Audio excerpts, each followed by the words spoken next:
Good afternoon, Vandal fans, and welcome to another edition of Fourth and Downtown. I'm your host, Josh Grissom, and I'll be joined alongside by Luis the Godfather Torres this Friday afternoon. We've got a lot of sports to cover today, primarily signing day for both men's football and women's soccer, and then we can also discuss the basketball results from last night and kind of talk about what the teams have for or look forward to coming into the weekend. So, Luis, let's start. Paul Petrino had a very busy signing day on Wednesday. They received 18 national letters of intent. I think they had 25 new players to the program, so good haul for him. Just let me go through a couple of the major recruits that he got. He got a trio of three-star recruits, including Charles Acano, a defensive end from Morningside High School in California. He has a 40-yard dash time of 5.05 seconds and had 126 tackles and 8 sacks. On the offensive side of the ball, they had a three-star recruit, J.J. Wills of Clovis, California. He had 1,161 receiving yards and 11 touchdowns. He averaged 16.4 yards a catch and 89.3 receiving yards a game. Then they also got a great running back, kind of to replace Elijah Penny. It was Dylan Thigpen of Laverne, California, rushed for almost 1,900 yards, found the end zone 18 times as a senior at Damien High School, was listed as the number 80th overall prospect at running back, according to Scout.com.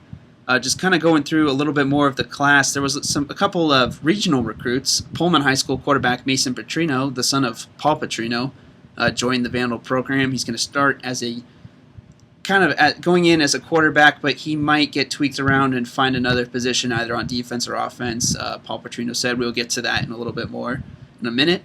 But then also Clarkston High School tight end Dylan Beeler was also signed to the program. He had 440 receiving yards and 4 touchdowns in 11 games for the Bantams.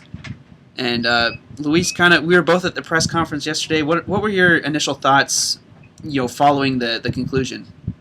One of my initial thoughts that I had with the Petrino conference is wondering what would people ask Petrino, because obviously they're going into building their team after having a pretty much a relatively successful season. Having multiple wins is really been helpful for Idaho, and in spite of everything that's happened in the program and the unknown of what's of them, whether they're going to be an FBS or an FCS team, this is probably I came in, it's going to be much more lighthearted. I was wondering whether Mason will be the focal point of the whole conference, because sometimes when you have a relative joining into a team, that's pretty much becomes the focal point, which will happen as time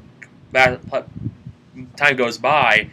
But after hearing everything that Petrino said, it seems like his game plan is find people that have the Vandal connection, the Vandal ties, and also keep the a family tree going. You have relatives playing for a relative, coaching wise, or coach and player, with Mason and Paul. That's what I got out of it, which was very lighthearted, with something that the football program really needs, and that's usually always the case when it's National Signing Day. But I think much more than it has been in the past. True. I think Paul Petrino was very happy with the class that he got. He netted quite a few players compared to other programs. Let me just go through the list of the National Letter of Intent signees. Charles Acano, a linebacker from Morningside High School.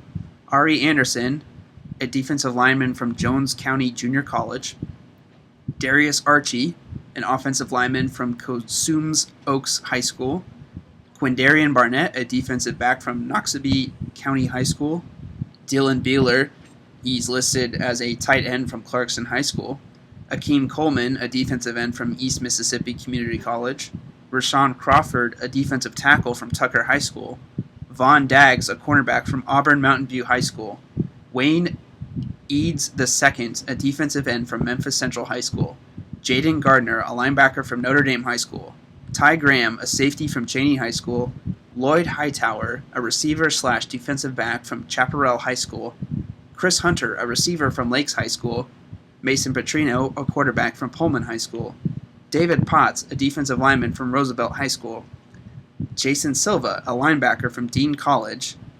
Dylan Thigpen, a running back from Damien High School. and J.J. Wills, a receiver from Clovis High School. So going through that, obviously the first thing that stands out is there's a lot of defensive players that they signed in this class, And particularly on the defensive line. I think 6 defensive linemen. And Luis, we both broadcast the Idaho Appalachian State game, and I think this was the response to that game. Yeah, as I mentioned, I've been a huge kind of like a bit of a critic when it comes to defense. Seems like if they can get the defensive unit, especially on the defensive line, all together, we would easily have a different story when it comes to last season. When you have now these new additions, I think this will certainly help, and I think they're going to have a chip on their shoulder and really deliver. And I think they got to deliver now because, like we talked about last season with, like, there's certain players that can do so much. Kind of like with Quentin Bradley, for example. He can do so much, and he needs help by a lot of people. It takes a team, especially in the game of football, to have the solid presence and deliver results. Because they've had numbers which you would think they would win those games, but something weird and bizarre happened near the very end of it just shows the opposite. And I think getting those defensive linemen and getting a lot of defensive guys really will help boost the morale of the Idaho football program next season. True, and going over this just as a whole, according to CBS, the Vandal 2016 recruiting class ranks 121st nationally and 8th in the Sun Belt Conference. The Vandals posted a better recruiting class than conference opponents Louisiana Monroe, Georgia State, and New Mexico State. Do you think this kind of aggressive recruiting is a response that maybe Idaho is showing the Sun Belt that we are going to grow, you need to keep us in the conference? I think that will help. They got to do pull a rabbit out of the hat to kind of convince the Sun Belt athletic director Rob Spear that they want to stay in the Sun Belt and can compete with everybody within the southern region of the United States. Even though they're not the furthest team out of everybody in the conference, besides probably New Mexico State, they're there to compete and they really want to build themselves as a premier Sun Belt contender. And that's exactly what athletic director Rob Spear said he was going to promote when he talks to the Sun Belt Conference in their last pitch, is that Idaho can be a conference contender, and I think this is exactly what they're looking for in the signing class. Is they got some great players that could make an immediate impact with the team, kind of something you don't really see a whole lot with freshmen. But Paul Petrino, during his press conference yesterday, talked about this, and he said, quote, "I want them all thinking they are going to play this first year, and then if they are not physically or mentally ready, then we redshirt them. But if they are, then we are going to play them." End quote. Luis, what is your take on incorporating freshmen into the team and seeing some valuable minutes, especially on the defensive side of the ball, something that they've kind of been struggling with as of late? That's what sometimes in this day and age you want to give like true freshmen or redshirt freshmen an opportunity to play the game of football and see how you can do. If the coach believes you can play as a freshman and be explosive, they're gonna see that and give you the time to play it. I think if you get a lot of playing time, especially in defense where you're gonna need these freshmen perhaps to get some playing time right away to see whether or not the defense are gonna improve, like I said, they gotta go for it. I think Petrino's mentality in this one, I think, is pretty good. Like he's willing to give everybody a chance, but if he doesn't see much out of you, they're gonna redshirt you and kind of like, rather than waste a year, give you an additional year if you need it. So the Vandal football team will kick off their season September 1st. They host Montana State, but I believe they have a spring game scheduled for April. I want to double check this because never want to get the date wrong. But April 22nd is what FBSschedules.com says the Vandals will play their spring game. Generally pretty accurate site as far as that. So for folks really excited to see some of those players, especially those gray shirts and stuff that have committed to the program, who will be here before the signees in the fall, an excellent opportunity to see those guys. And something I want to discuss about this in this recruiting class, Paul Petrino signed his son, Mason Petrino, to the program. some mixed reactions. Some are saying Mason Petrino is a good quarterback in this region. Fantastic quarterback. I will not. I definitely agree with that. Let's look up his stats right now. He accumulated 1992 passing yards, so 1,992 passing yards, 18 touchdowns in 9 games. So that's quite impressive numbers for only playing 9 games. He finished the year with a 106.4 quarterback rating. It's likely that they signed Mason kind of to take the place somewhat of Kareem Coles Jr., who requested a release from the University of Idaho in December, and the Vandals did that. So obviously they have some depth at quarterback. They have Matt Linehan, who had a pretty superb season for being a sophomore last year. They have Jake Luton, who some say has just a fantastic arm. But despite the arm, he ran, I think, for like 5 touchdowns for the Vandals. Yeah, he could be really explosive. And they have utilized him. Even though I look back to the USC game, I think for the most part, Luton handled the pressure just fine. Even though the numbers were not quite exactly there or desirable from what people may think. But I think Luton has handled himself in big game situations. So when they need him, he'll be ready to go. But I think the thing with Linehan that people just don't really see sometimes is that he can produce numbers, and when he finds his guy, whether it's like Trent Cohen, for example, it usually really works out. It's like when he's like in quarterback pressure, when he's in a critical third down, a little bit of ways to go, Linehan will usually at times, in several instances this season, find a way to throw deep, and then the receivers were able to capture it successfully and get him a first down. So that's one thing that Linehan kind of like has done a good job, kind of like being aware on quarterback press. Sometimes it may not go his way, but when he delivers, he can really deliver. I think you can say he's one of the more underrated quarterbacks in the conference, or maybe to a lower extent around the country. True. And Mason Petrino kind of what Coach Paul Petrino and Mason kind of discussed is that they do have that depth at quarterback. And Mason is going to go in probably as kind of a dual threat guy. He's going to initially go in as a quarterback, but he might see time as a wide receiver or as a defensive back. Coach Paul Petrino said in the interview, he can throw it. He's really accurate. My brother has always said he thinks he's a receiver. All those years I coached with my brother, he would be out there running drills with the receivers. So, end quote. Mason could potentially see some time as a wide receiver, given that they've kind of are a little low, I'd say, on talent at that position. They had some great guys step up and produce some good numbers last year in the absence of Desmond Epps, who was dealing with some off-field issues. But I think it's a good class for Paul Petrino. I think it's a good step forward for the program, especially in the fact that there was a lot of negative recruiting against Idaho because of the uncertainty of our program's future as far as football. Are we going to be in the Sun Belt Conference? Are we going to be in the Big Sky Conference? Are we going to be independent? And Paul Petrino did address that in the press conference. He said, you just got to talk to these kids and say, look, we're a good team. We had 4 wins last year. We had 2 blown games. If you put those together, that's a bowl-eligible team right there. And so he fully expects the team to be bowl-eligible next year, and that's something that he pitched to recruits. Yeah, that's what you pretty much got to give him at this point, no matter what. So despite everything, like I mentioned already, you got to give these recruits a reason to play, a positive vibe. Like they're in a step in the right direction, for without a doubt. And I think they won. I think the big wins for Idaho and the signing day is getting the defensive players, which they have struggled.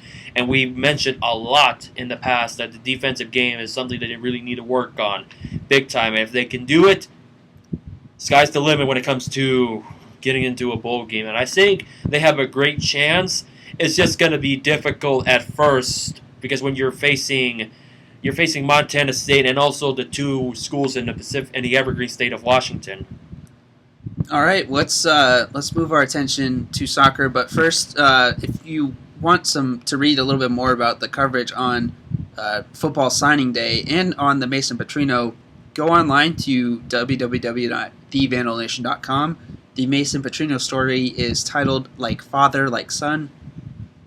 and the football story is one of the featured articles on there. But Luis, your assignment this week was kind of to go to the soccer press conference and see the talent that Coach Pittman has netted for the Vandals, who were the regular season Big Sky Conference champions last year. What was the main takeaway from that press conference? Main takeaway is that Pittman is very committed. He wants to get these girls from the Southern California in the long run. And look at last season. It kind of worked out when you have Kelly Dobke or Amanda Portner, who won Goalkeeper of the Year for Big Sky. And he's very aware. But he said at the same time, we got to give credit to his assistant, because he pretty much has all those ties with these Californian soccer clubs. And yes, out of the 5 were from California. 2 of them were from Spokane, which Pittman had a lot of ties to when he was the assistant coach at Gonzaga.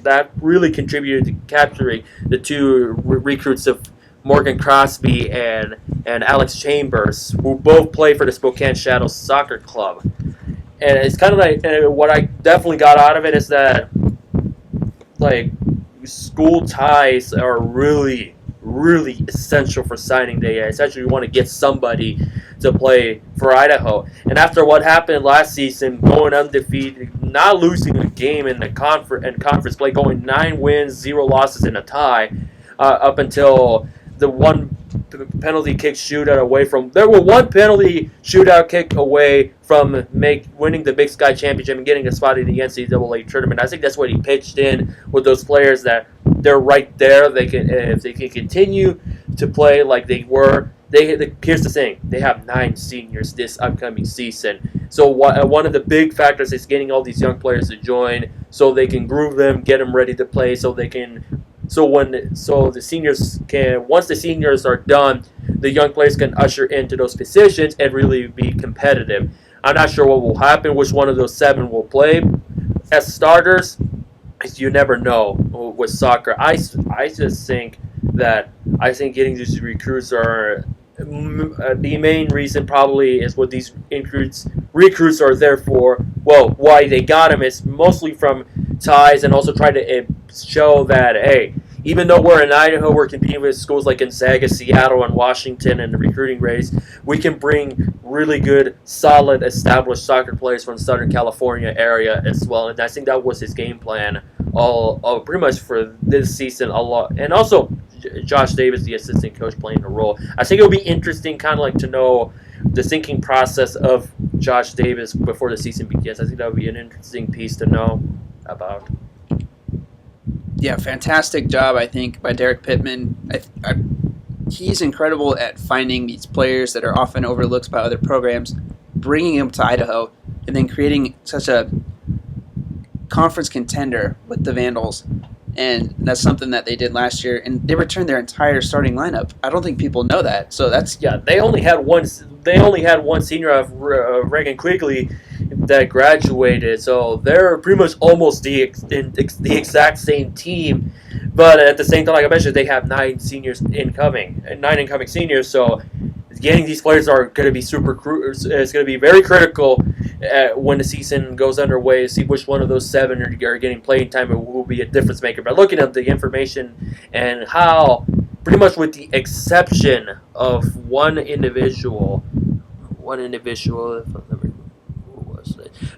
Here's another thing.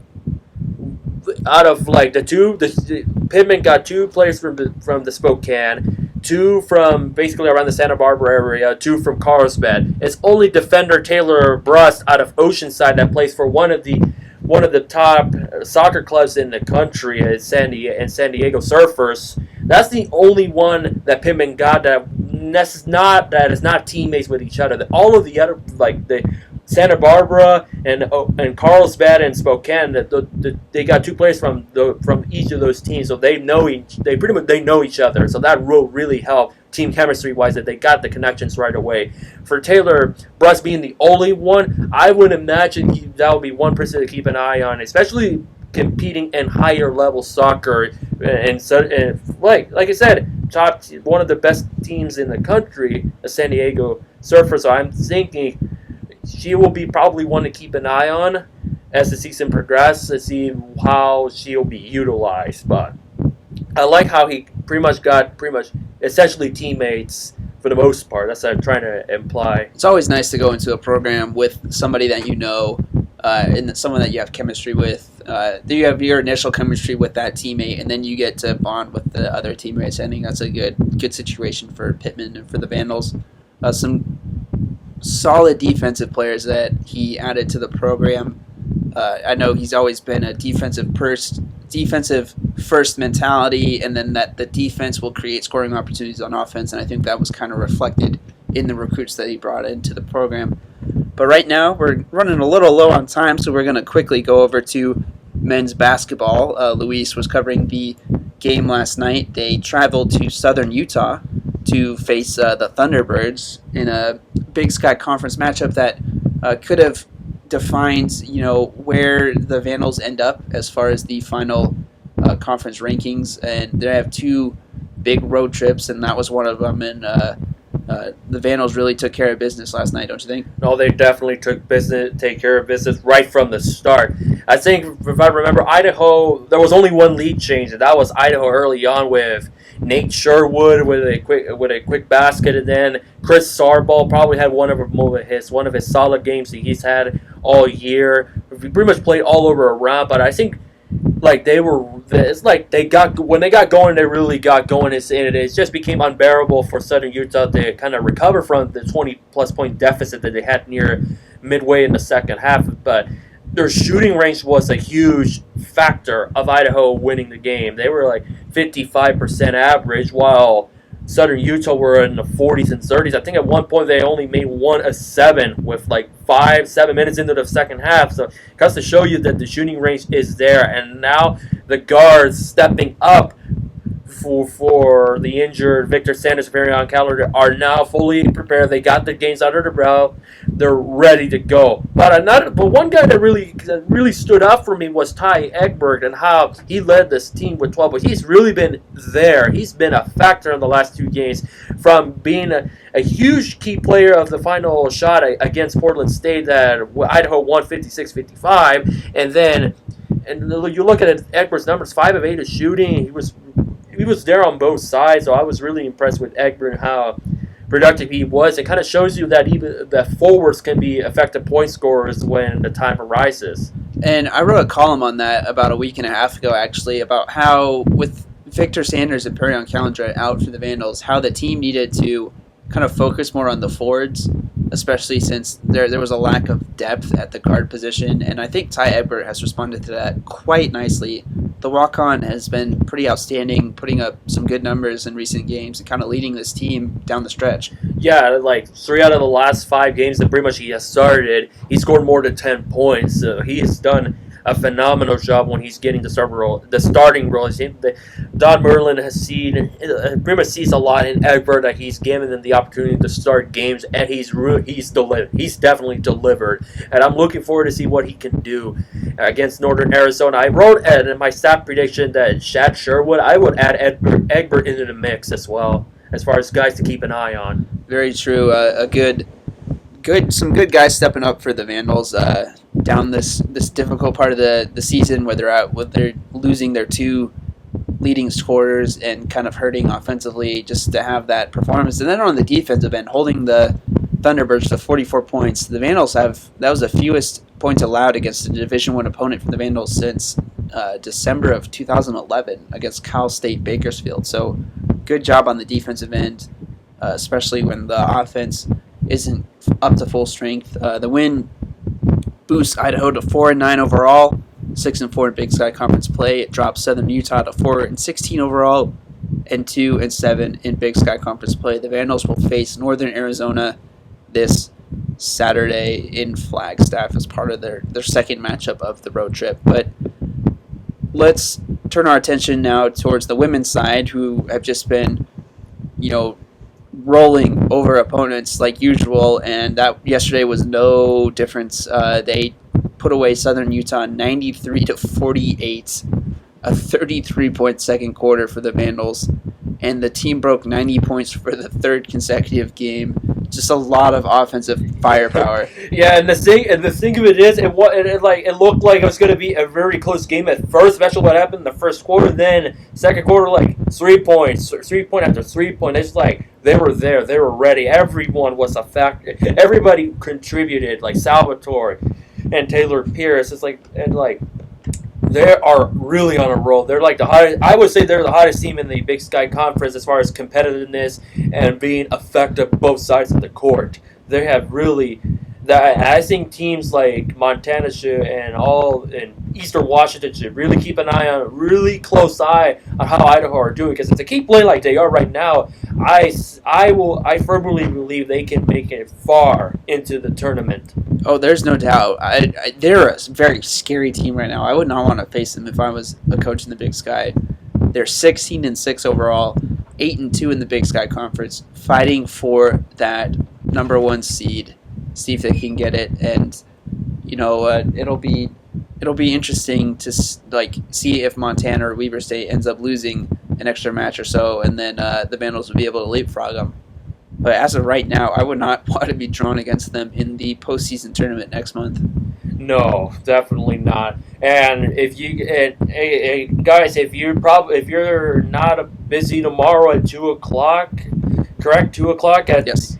Make sure to give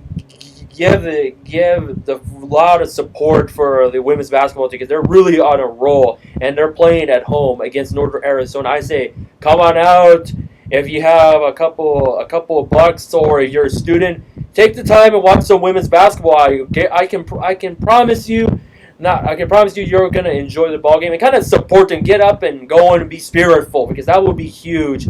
And I think there will be an encouragement booster for the women's basketball team and especially how well they're doing right now. That will be huge to kind of see Idaho in a different light, like very strong, competitive, can be dominant. And what happened Saturday was a prime example, like the no quit in the men's. I think that for the women is like they're gonna play. You got to be prepared. If you're not prepared, well, tough love. We're gonna win.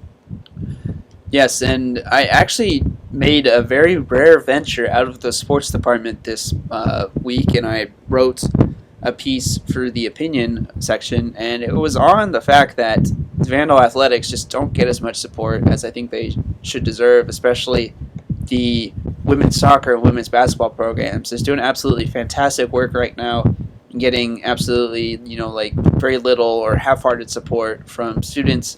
So tomorrow would be an excellent opportunity for fans to take the time to head up there and just see how competitive and how dominant our women's basketball program is. Kind of give them a little bit of a motivational boost before they head into a couple of road games next week. And this is kind of a critical part of the season. Some key games. Every victory matters. Every loss is huge. And this is just the opportunity where maybe this will keep the ball rolling for them, and they'll head to Reno with the excellent opportunity for a Big Sky Conference championship and just a postseason trip.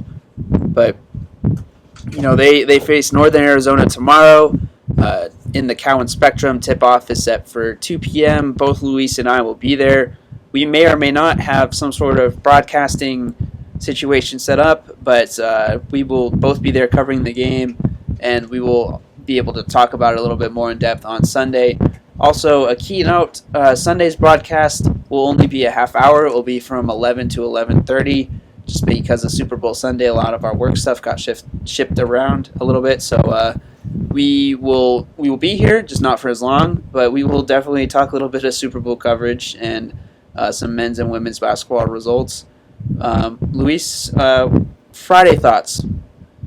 Well, the weather could be better, but hey, it's safe to say that I think this Super Bowl could be interesting, but it's just a matter of how Denver will do. I'm pretty much, it's a good time, basically a good time to be a Vandal at the end of the day. It's a good day to be a Vandal, regardless of what is some of the stories we have covered or discussed, that, hey, this is going to be an interesting couple of years, that's for sure, on this very cloudy Friday day. So I'm doing good. Very true.